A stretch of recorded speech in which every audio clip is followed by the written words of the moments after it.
The sunlight spilled across the polished marble floors of a mansion that looked more like a museum than a home. Laughter from the garden faded as Eleanor Hayes stood by the window, one hand on her swollen belly, the other clutching the edge of the curtain. Her husband, Richard Hayes, a billionaire whose name graced half the city's luxury towers, was walking toward his car in a crisp white polo and golf shoes, while she was only hours away from labor. Her voice cracked as she called his name. "Richard, please, I think it's time." But he didn't even turn around. He adjusted his sunglasses, smirked faintly, and said, "I'll be back before you know it. Don't be dramatic, Eleanor. You'll be fine." Then the sound of the engine drowned everything else.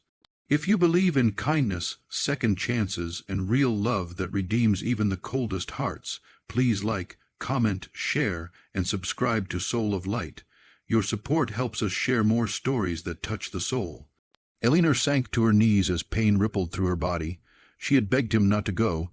The doctors said her blood pressure was unstable, her condition delicate. But Richard cared more about appearances, business, and prestige. To him, golf was not just a game. It was networking, reputation, control. And Eleanor, once a small town teacher, was a mere chapter in his story of success. Their love had started with warmth, passion, and promises of forever, but wealth had built walls around his heart. Hours later, as rain clouds gathered, Eleanor was rushed to the hospital by their housekeeper, Marta, her contractions coming faster. Every beep of the hospital monitor echoed her fear and loneliness. Between waves of pain, she whispered to her unborn son, "You're not alone, sweetheart. Mommy's here." Outside, thunder rolled, and the city lights blurred behind streaks of rain. Richard didn't answer her calls. He was laughing with his friends, swinging clubs, toasting to business victories, oblivious that his entire world was about to crumble. By nightfall, the delivery room turned into chaos. Eleanor's condition worsened. Her heart rate dropped dangerously. The doctor, Dr. Nolan, urged the team to prepare for an emergency C-section. Eleanor's last thought before fading into darkness was not fear. It was hope that Richard would at least hold their child if she couldn't. When Richard finally arrived at the hospital, he was still wearing his golf glove, smelling faintly of champagne and freshly cut grass. His confident stride froze when he saw the panic in the hallway. Marta's tear-streaked face met him. "Sir, it's bad. The baby is fine, but Eleanor, she almost didn't make it." His chest tightened as guilt pierced through the fog of arrogance. He rushed to her room, and there she was, pale, fragile, unconscious, with wires and tubes surrounding her. The newborn lay in a small bassinet beside her, a tiny boy wrapped in blue. Days passed, and Eleanor slowly opened her eyes. Her voice was weak but steady. "You weren't there, Richard," she said quietly. He couldn't meet her gaze. Something inside him shattered that moment, the silence between them louder than any scream. He tried to apologize, bringing flowers, gifts, promises, but they felt empty. Eleanor didn't want luxury. She wanted loyalty. "Money can buy anything, Richard," she whispered, "except the moment you chose to leave."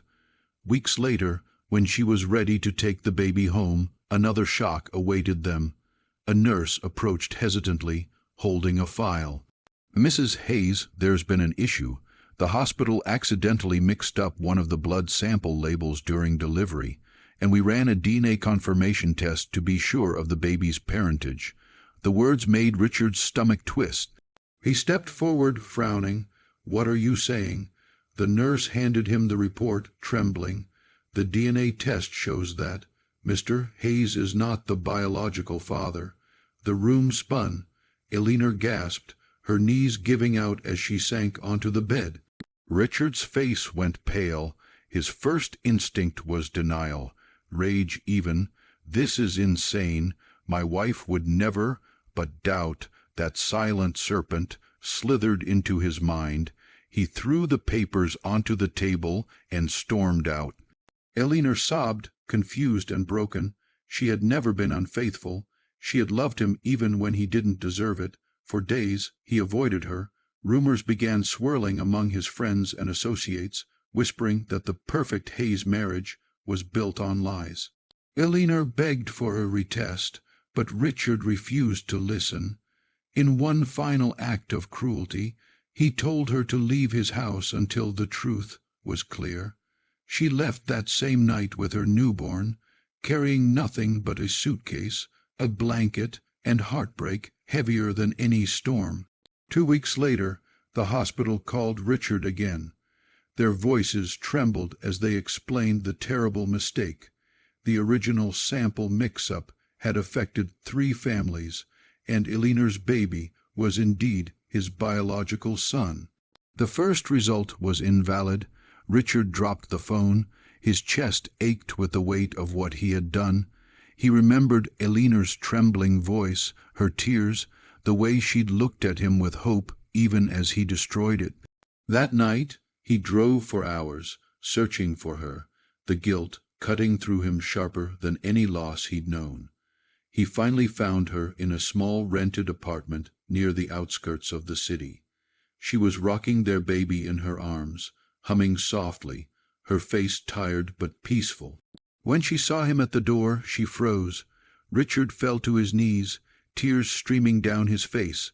"It was my fault," he choked. "They called me. The test was wrong. He's mine. You were right all along." Elinor said nothing for a long time. The baby stirred in her arms, tiny fingers curling around her necklace. Finally she whispered, "You don't need a test to know who your family is, Richard. You just need a heart." That night, as he held his son for the first time, Richard wept silently. He realized that love wasn't about control, pride, or appearances. It was about showing up when it mattered most. The mansion no longer felt like home. This small room, with cracked walls and laughter in the air, did. Months later, Richard sold one of his companies and started a charity foundation for single mothers in Elinor's name. They didn't reconcile overnight. It took time, forgiveness, and humility. But one bright morning, under the same sunlight that once fell coldly on marble floors, he slipped his hand into hers as they watched their son take his first steps. "I almost lost everything," he said softly. "You didn't lose it," Elinor replied. "You just forgot what mattered.